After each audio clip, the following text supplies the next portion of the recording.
Welcome to the Convict Podcast, folks. I'm your host, Dimanche, and this is the third installment of Surviving Keith Turner.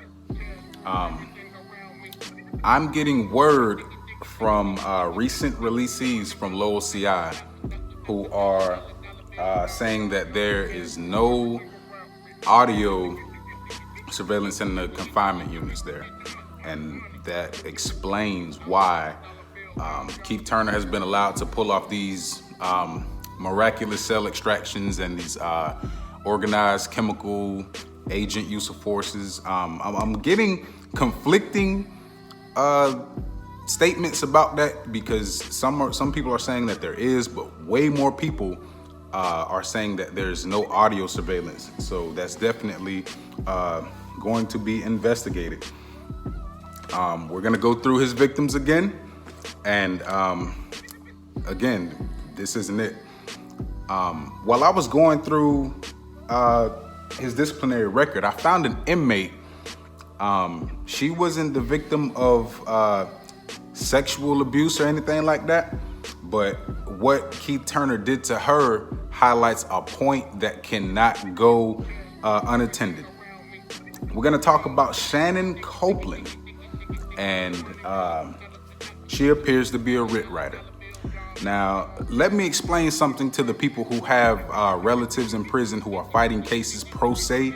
You know, if they caught a lot of time, and they're relying on the law clerks, or they're relying on their self-taught knowledge to correct their sentences or get lesser time or get a new trial. Prison officials deliberately screw up your legal work so that those efforts are thwarted. Okay, and that was the case with Shannon Copeland. She had some legal documents that she had to file in the courts, and while she was in confinement, they got it to where you have to request ink pens in writing. Now, how the hell does that make sense? You have to write a request for an ink pen without an ink pen. So, for my confinement veterans, y'all know how we got our ink pens. If there was somebody in the dorm that was willing to lend you an ink pen from another confinement cell, what you have to do, you have to take these blues, and there's nylon in these blues. You have to pull out the thread and pull it out really slowly until you make a fishing line, like feet, 50, 60 feet of fishing line. And you wrap a piece of soap, you put a soap head on it, and you slide it underneath your door into another cell, okay? You slide it underneath your door into another cell. They'll attach the ink pen to it, and you pull it into your cell. Now you can write a request for your own pen and send that man his ink pen back. And, in the event that you're on the second tier and the ink pen is below you, you got to know some tips and tricks. You got to be like on some real confinement veteran maneuvering. You got to, the way that we would do it, I don't have a book here, but you open up a book, you slide it underneath your door, you squeeze it out best you can so that it's like a ramp.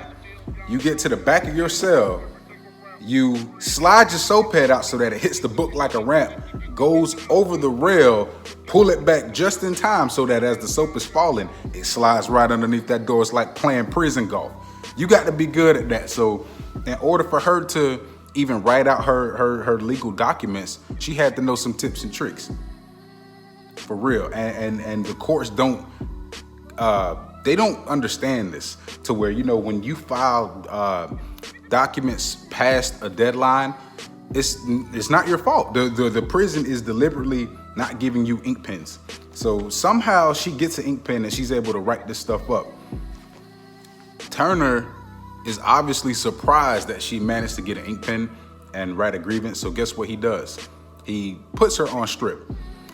He goes into her cell, takes her clothing, takes her property, takes her legal mail, takes everything she has and throws her in there naked. So now she got to start back from square one. She ain't even got no blues to make another fishing line. You see what I'm saying? So now her documents are getting into the court late. There's nothing she can that she can do about any of this stuff. Her documents are getting into the court late, And Turner being a nasty scumbag is the reason that now she's not going to get her sentence corrected. She's not going to be able to get her time mitigated. She's not going to do any of the legal remedies that's available to her. She can't pursue them because Lieutenant Turner is deliberately messing up her legal mail. As a result of her being a writ writer, guess what happened? They write her a bunch of bogus DRs, disrespect, disobeying a verbal order, and apparently they put her on strip for getting too loud about what they were doing with her legal mail. That was the whole reason for putting her on strip. And as a result of her getting all of these DRs, guess what? They sent her to CM.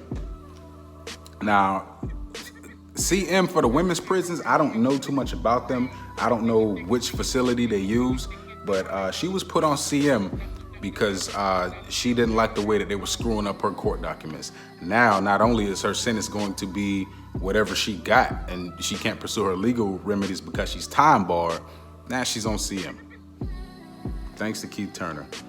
So next up, we're gonna talk about Marla Rowell. Now, apparently, this person was a child predator.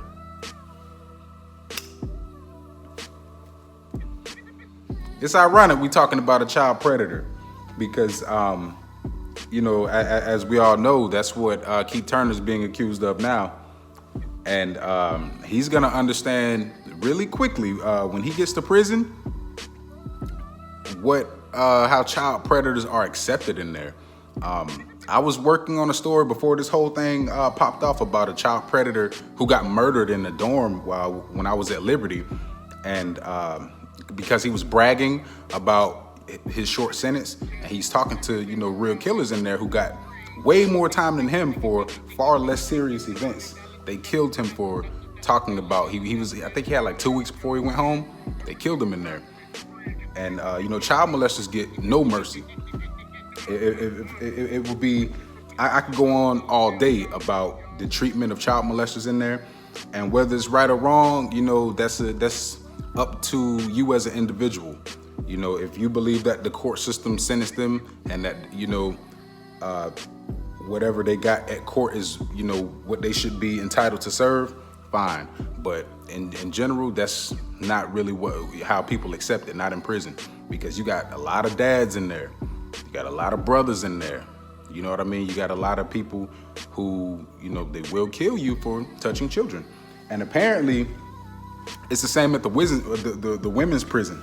So Miss Rowell, I guess the women inmates were harassing her and letting her know, you got to check in or we're going to kill you. So she seeks protective management. Now, for those of you who don't know protective management, they have specific facilities for that, like inmates with high profile cases. Like if say, for example, if Keith Turner goes to prison, he's going to be at a protective management facility. And the only one that I know of is it was at Washington at Northwest Florida Reception Center. We were on the same compound as them, but they were in a different quad. And whenever they came out to go to chow or to go to rec, they locked the compound down so that we couldn't even see what they look like. They're so far away, we can't see them. You know what I mean? We can't come outside of the dorm. If they come outside of the dorm, the whole compound gets shut down. You can't even see them. It's correctional officers over there, baby rapers, celebrities. Everybody's over there and they're safe.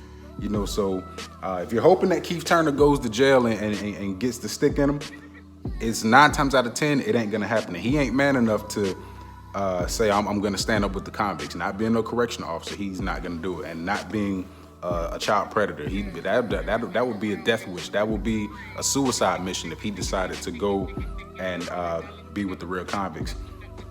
But Rowell, she wanted protective management, and Keith Turner denied her that. And instead of allowing her to be on the compound where women would most likely hurt her, because you got mothers in there, they would hurt her for being a child molester, he sprayed her with chemical agents and put her in confinement. So next up we have Tina Teschner. This is another one who was a victim of the organized gassings in the confinement units.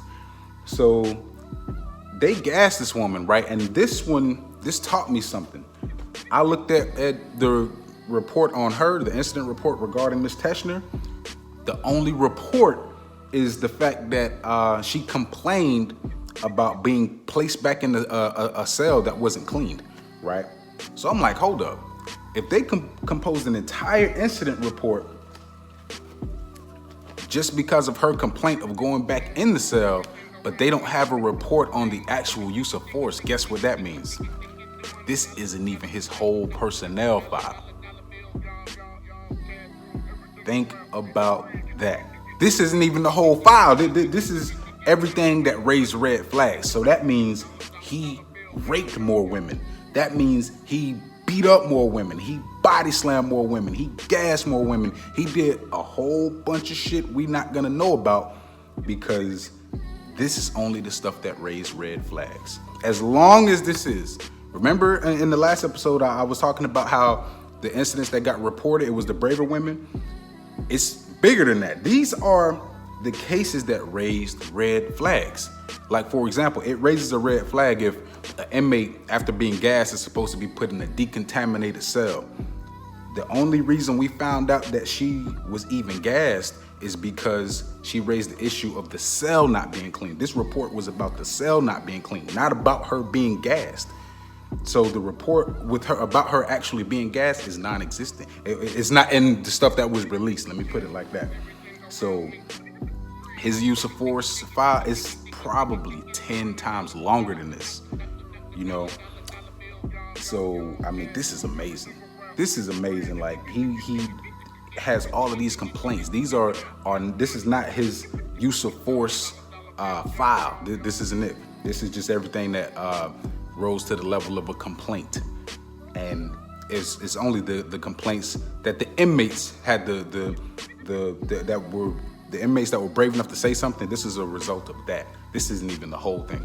So Teschner, she has every right to complain about the cell not being cleaned, because when they gas you, the walls are orange. I've been gassed. I know what this stuff is like. I've been, even the times I went to confinement and I wasn't gassed, they throw me in a cell where they had just gassed somebody.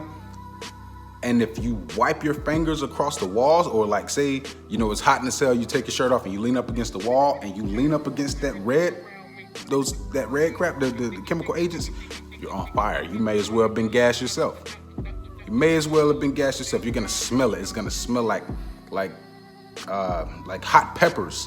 Like the whole time that you're in there, you'll be eating your food and you'll be sneezing. You'll be eating your food and then your throat will start itching because they didn't clean that room. So she was like, man, y'all just gassed me. Y'all just put me in the shower. My body's wet. And when your body's wet and you touch that stuff, it's 10 times worse. It settles beneath your skin and it's gonna burn for weeks. They practically subjected her to another gassing. And the fact that she complained about it is the only reason we even know that it happened to her. This is just fucking crazy. So we move on to another case that I saw circulating on social media a while ago, and this one this raises quite a few concerns because you know, I already knew about it. I just didn't know who the inmate was. But this raises a few concerns because this indicates that Mark Inch was already very familiar with Keith Turner. So Mark Inch gets a typed up letter sent to him from a staff member. This is from another correctional officer. And it kind of sheds light on the fact that, you know, either Keith Turner was just unusually cruel, or all correctional officers ain't that bad. You know what I mean? Now, I refuse to accept the former just because I know them too well. I was there too long to expect anything good from a correctional officer. Yeah, there were correctional officers bringing in drugs and cell phones, and yeah, there were women having sex and all of that. But, you know, just because a correctional officer's cool with me doesn't mean that they're not going to go and abuse the next person. You know what I mean? And if that abusive nature is in you at all for anyone, you know, you go down as a scumbag in my book. So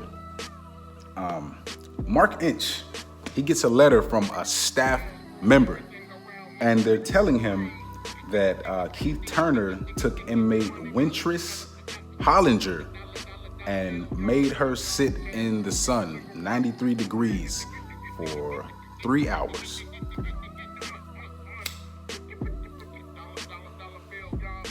This is so sad because the officer and the inmates, they're saying that Miss Hollinger didn't do nothing.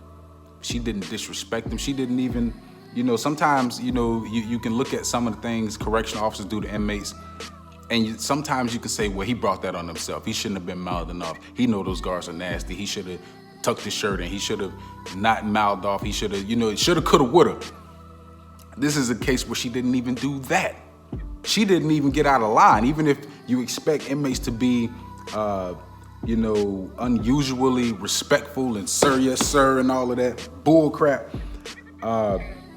She was doing absolutely nothing. The staff member wrote this in the letter to Mark Inch saying she didn't disrespect him. She didn't get out of line. She was picked. Remember what I told y'all about picking nigga Fridays at Swanee? That's what they do. When everybody's being too good, everybody's got their hands behind their back, everybody's behind the yellow lines, everybody's following the rules. In their nature, they just can't not do some foul crap to somebody. So she got picked, according to the staff member. So Keith Turner, he comes in the door and says, you, go sit out there. He just got to make an example. He has to keep the fear in the women so that whenever it's time for him to impose, they oblige. So he picks this inmate and he makes her sit in the sun. Now she's out there passing out. She's about to die. She's out there for hours. And it was so crazy because the staff member is alleging that Turner would come out to check on her, not to see if she's okay or that she's healthy or that she's alive. He comes out there to call her fat pig and all of these names. He picks on her because of her weight. He comes out just to do that. He doesn't come out to say, you need some water, do you need to lay down, do you need to see the nurse? He comes out to chastise her about her weight. Fat pig, calling her fat pig over and over again. So staff members, other correctional officers were coming out and sneaking her water, or she would have died. They were sneaking her water. And a couple of them got caught, and guess what Keith Turner made them do? Pour the water out. Pour the water out. I don't know what movie that was. I think that was it 12 Years a Slave, where they were hanging the man out. They had him hung, and the woman came and snuck him some water, and then she ended up getting beat, tied up and beat.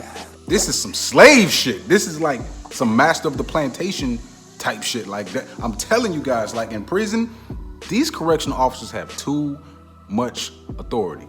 They have too much control over that. And unfortunately, I'm gonna have to calm down on the oversight allegations because that whole thing was screwed up. Them folks ain't even gonna know what to look for, how to look for it, but that water's under the bridge. But the staff members, they're being forced to pour the water out. Then they wanted to write an incident report. They wanted to go to the higher ups, and guess what they were told? You can't do that. The higher ups are telling them you can't write up Keith Turner. So it's bigger than him. It's bigger than him. The captains, the majors, the colonels, the wardens, everybody's on his side. I told you guys, like, the wardens and all, they've been Keith Turners before. They know he's next up for a third promotion. You know what I mean? If the Cheryl Wymar situation wouldn't have got out, that wouldn't have even been in this file. You know what I mean? That wouldn't have been in this file because it wouldn't have raised any red flags. Remember, social media got that out there. Facebook got that out there. You know what I mean? YouTube. So, in my opinion, the tax dollars should be going to the social media platforms because, I still haven't heard a word from Ron DeSantis about this. But somehow this young lady managed to live, and guess what happens after they get wind that Mark Inch gets this letter? They lock her up for spoken threats to Lieutenant Turner. They lied to cover the fact that this got out. You know, my guess is that, you know, if she would have lived, he would have just made her go back to the dorm, you know. But somehow he knew the whistle was gonna be blown on this, so he had to cover his trail, and he sent her to confinement. This young lady didn't do a damn thing, and she was forced to sit out there like some slave in the hot sun. She's about to die if it wasn't for a correctional officer. This is mind-boggling to me. I can't believe that it was other correctional officers who saved her life. And she still went to the box. You know, I would continue, but I'm starting to get nauseous talking about this, man. This is gonna conclude the third installment of Surviving Keith Turner. Y'all get ready for some more because it's practically endless.